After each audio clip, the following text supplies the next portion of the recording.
महाराज आज आज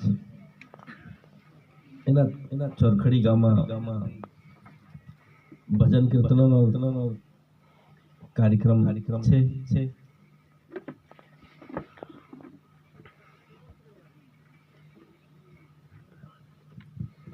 એના કાર્યક્રમમાં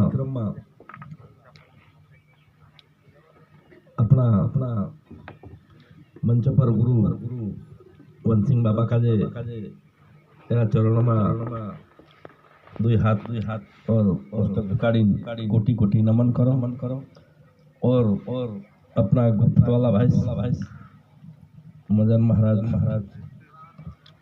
और कालू महाराज कंचा महाराज और बाकी साकी सब गुरुपत वाला भाई और यहाँ सारी आसपास आने वाला भाई और पहुंचा. आज बड़ी खुशी की बात है कि हम इस चरखुड़ी गांव में आकर सबको जय शिवाय नाम करने का मौका मिला. जय शिवाय नाम. और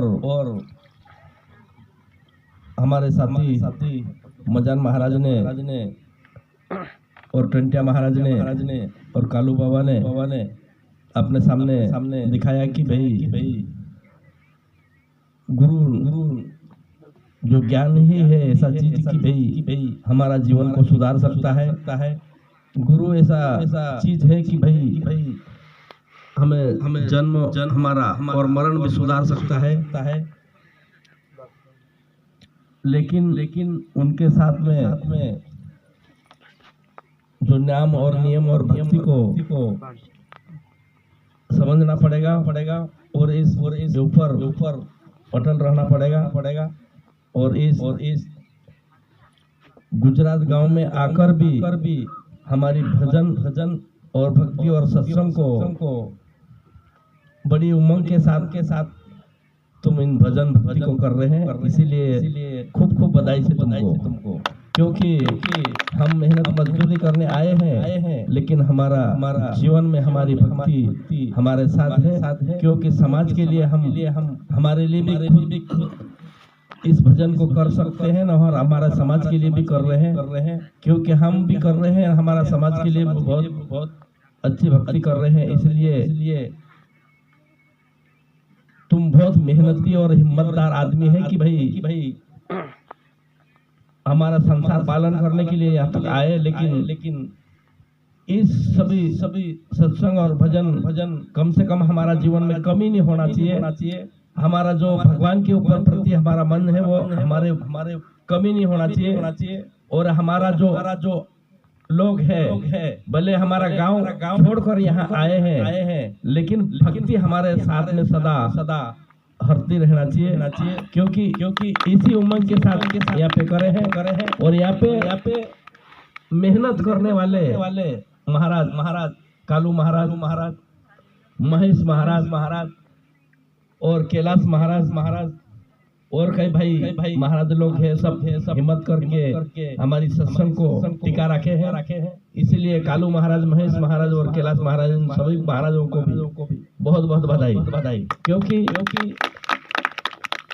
काम करते हुए भी यहाँ पे आकर हमारा जीवन कर्म क्योंकि इस कर्म अच्छा कर्म करने के लिए कोई गांव और कोई अच्छी चीज नहीं है. हमारे जहाँ बैठे वहाँ भगवान का नाम स्मरण कर सकते हैं और अच्छा कर्म कर सकते हैं. क्योंकि इस धरती के ऊपर जो अच्छा काम करेंगे तो उसी का अच्छा होगा. धरती के ऊपर अच्छा काम नहीं करेंगे तो नहीं होगा.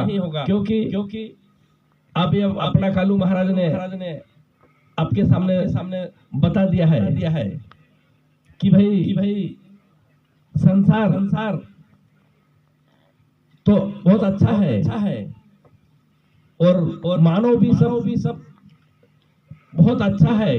क्योंकि परमात्मा ने हमें ऐसी मूर्ति बनाई कि हम सब काम करते हुए भी भगवान सत्संग सुन सकते हैं, भगवान नाम ले सकते हैं. और अच्छा काम करने का मौका कर सकते हैं, क्योंकि संसार सुधरेगा, जन्म सुधरेगा और आगे भी हमारा सब कुछ सुधरेगा। लेकिन हम नहीं सुधरेंगे तो संसार भी नहीं सुधरेंगे, जन्म भी नहीं सुधरेंगे और कहीं भी अपना नहीं सुधर सकता, क्योंकि हमारा जो चीज यहाँ कर रहे हैं वो चीज वहाँ भी मिलना चाहिए। जो चीज यहाँ करे न वहाँ नहीं मिले तो क्या मतलब है। एक कहानी याद आती है। एक राजा था, उन्होंने एक जंगल में शिकारी खेलने गए और शिकारी खेलते जाते में उनको कुछ मिला नहीं, तो एक झाड़ के नीचे सो गया वो। और सोने के बाद रात को 12 बजे चिड़िया ने बोली कि यहाँ नहीं है वहाँ है, ऐसा बोली। तो राजा ने चक्कर में पड़ गया कि यहाँ नहीं वहाँ है। देर बाद दूसरी चिड़िया बोली कि वहाँ नहीं है, यहाँ है। और उसके बाद में तीसरी चिड़िया बोली कि वहाँ भी नहीं है, यहाँ भी नहीं है। और चौथी चिड़िया ने बोली कि वहाँ भी है और यहाँ भी। तो राजा से चक्कर में पड़ गया, क्योंकि चार चिड़िया बोली है। एक तो बोली है कि यहाँ नहीं है वहाँ है, दूसरी बोली कि वहाँ नहीं है यहीं है, और तीसरी बोली वहाँ भी नहीं है यहाँ भी नहीं है, चौथी बोली कि वहाँ भी है और यहाँ भी है। तो राजा चक्कर में पड़ गया। घर आके सबको अड़ोस पड़ोस जो संत सत्संगी भाई था, संत महात्मा था, उनको सबको बुलाया कि भाई आओ क्योंकि मेरे यो प्रश्न जब रात को चिड़िया ने एक मानव रूप में बोली, तो इसका अर्थ क्या होना चाहिए और क्या होना चाहिए। सबको अच्छे महात्मा लोगों को पूछ लिया, लेकिन उनका सवाल का जवाब नहीं मिला। फिर बाद में पूरी सभा बुलाई थी उसने कि भाई उसकी जवाब मुझे होना, और जो उसका जवाब इसका सवाल का जवाब दे देंगे तो उनको आधा रात मिलेगा या 20 लाख रुपए मिलेंगे। तो उन्होंने कोई भी इस सवाल जवाब देने के लिए तैयार नहीं हुआ, लेकिन एक चोर आदमी बोला कि इसका जवाब मैं दूंगा। तो ठीक है, लेकिन चोर ने कहा कि मुझे 50,000 पहले लगेंगे, फिर बाद में उसका जवाब मैं दे सकता हूँ। तो ठीक बात है, 50,000 ले गया चोर, घर गया। लेकिन चोर की पत्नी अपने मायके रहती थी, क्योंकि उसकी चोरी करने की आदत थी और पत्नी सत्संगी थी और बहुत सत्संग को समझती थी, अच्छा सत्संग को महात्मा को जानती थी। तो उन्होंने यहाँ से गया ससुराल में जाकर कहा कि मैं राजा साहब के यहाँ इतना पैसा लाया हूँ और इसी सवाल का जवाब देना है अपन को। तो पत्नी ने कहा ठीक बात है, जवाब दे देंगे। फिर क्या करना पड़ेगा। एक महात्मा इस नदी किनारे था और उस महात्मा के पास घर ना बार ना उसके पास ना कपड़ा और लत्था, अंग पे कुछ नहीं था, सिर्फ एक लोंगोटी थी, एक झोपड़ी में रहता था। यहाँ तो ना घर ना और बार था। उस चोर की पत्नी ने कहा कि इस महात्मा को ले लो साथ में। महात्मा को ले लिया। महात्मा के लेने के बाद फिर आगे गए। चोर की पत्नी ने कहा कि एक वेश्या है यहाँ पे, उस वेश्या को अपना लेना। वेश्या के घर पे गए, वहां जाके कहा कि भाई तेरे को 5,000 रुपए देंगे, पर हमारे साथ में वहां तक चलना पड़ेगा। फिर उन्होंने कहा कि भाई चलो उधर 5,000 रुपए जमा करना पड़ेगा। उन्होंने 5,000 जमा कर दिया। फिर अच्छे कपड़े पहने और जो उनका अच्छे लगना पेरा और फिर उनके साथ में तैयार हुई। गए राजा के साथ में, राजा सभा में बैठे और कहा कि भाई इसी सवाल का जवाब देना है। कौन सा सवाल? जो पहले बोले थे यहाँ नहीं है वहाँ है, और दूसरे बोले कि वहाँ नहीं है यहाँ है, तीसरा बोला कि वहाँ भी नहीं यहाँ भी नहीं, चौथा बोला कि वहाँ भी है और यहाँ भी है। ये क्या चीजें है? तो उन्होंने कहा कि भाई पत्नी, उनकी चोर की पत्नी बोली वो चोर बोला है कि ऐसा छोटा मोटा जवाब मैं नहीं दे सकता और छोटा मोटा जवाब तो मेरी पत्नी ही दे देगी। उन्होंने ऐसा कहा। ठीक भाई, पत्नी दे देगी। तो पत्नी ने पूछा कि भाई यहाँ नहीं है वहाँ है, वो क्या है? तो उन्होंने उन बहन ने महात्मा को दिखाया कि ये महात्मा है, ये सामने और इनके पास यहाँ पे घर नहीं है और ना तो इनके पास शरीर के ऊपर कपड़ा है और ना तो इनके पास महल और कुछ चीज है, लेकिन इनके पास यहाँ तो नहीं है लेकिन वहाँ जरूर है। क्योंकि महात्मा यहाँ तो इनके पास देखने के लिए कुछ नहीं, इसके पास लोंगट भी नहीं है, लेकिन वहाँ जरूर मिलेगा, क्योंकि परमात्मा के पास महात्मा के लिए जो हर चीज मिल सकते हैं। तो राजा साहब ने कहा कि भाई बढ़िया बात है, लेकिन वहां नहीं है, यहाँ है। तो उन्होंने कहा कि भाई एक वेश्या थी, वेश्या को बताया कि भाई ये वेश्या है, इनके पास हजारों लाखों रुपए हैं, इनके पास शरीर के उड़ने के लिए अच्छे सोना चांदी, अच्छे करोड़पति और लखपति का फोन है और अच्छी महल में रहती है, इनके पास बहुत सारा धन और दौलत है, लेकिन यहाँ है वहाँ नहीं है, क्योंकि वहाँ परमात्मा के यहाँ कुछ नहीं, क्योंकि परमात्मा के यहाँ मिले ऐसा चीज कुछ कर ही नहीं उन्होंने, यहाँ के लिए सब कर लिए उन्होंने बताया। और दूसरी बात, यहाँ भी नहीं है वहां भी नहीं है, ये क्या है? तो उन्होंने कहा इनका चोर के सामने कर दी कि ये मेरा पति चोर है, इसको देखो। चोर यहीं भी चोरी करेगा तो पकड़ के पुलिस मारेगी और वहां जाएगा तो एमदूत के उसकी आरती नहीं उतारे, वहां भी उसको पिटाई करेगी, क्योंकि उनके पास यहाँ भी नहीं है वहां भी नहीं। क्योंकि चोर लोगों को अगर चोरी करता है तो यहाँ किसी न किसी पुलिस पकड़ के ले जाती है और गांव वाले भी बोलते हैं कि ये चोर है, इसके पास कुछ नहीं, तो ये चोरी करने वाले के पास भी कुछ नहीं रहता है। और वहां जाने के बाद भी उनको खाली रहता है। तीसरा प्रश्न, चौथा प्रश्न उन्हीं बहन ने बोली कि भाई चौथा प्रश्न वहां भी है और यहाँ भी है। तो राजा का बताया कि राजा साहब तुम्हारे पास यहाँ बहुत है, लेकिन ऐसा भजन सत्संग करते रहेंगे तो वहां भी मिलेंगे, यहाँ भी मिलेंगे, क्योंकि मौका है आपको हमारे पास, क्योंकि बहुत सारा मौका है। इसीलिए यहाँ पे कोई लोग भजन करते हैं, सत्संग करते हैं, संत महात्मा की सेवा करते हैं और अच्छा मार्ग किसी को बताते हैं, तो उनके लिए यहाँ भी है वहाँ भी है। राजा साहब आप तुम बहुत महत्व आदमी हो कि इस धरती के ऊपर अच्छे राज खानदान में जन्म हुआ है। तुम्हारा भाग्य है कि भाई तुम्हारे पास खानदान में जन्म लेते हुए तुम और हजारों करोड़ों के मालिक बन बैठे हैं, लेकिन अच्छा काम करेंगे तो वहाँ भी है। तो राजा साहब ने उनके सवाल को देख के खुश हो गए और सब ताली बजा रहे थे। और बजाने के बाद उन्होंने कहा कि भाई बहन आप 20 लाख रुपए लेने चाहती है कि आधा राज। तो उन्होंने कहा कि मेरे को आधा राज भी नहीं चाहिए, तुम्हारा 20 लाख भी नहीं चाहिए, क्योंकि पैसा ज्यादा होने के बाद भजन भक्ति नहीं होती, सत्संग नहीं होती, क्योंकि वो बहन सत्संगी थी और अच्छी सत्संग को समझने वाली थी और समझती थी, जानती थी कि भाई सत्संग में क्या होता है।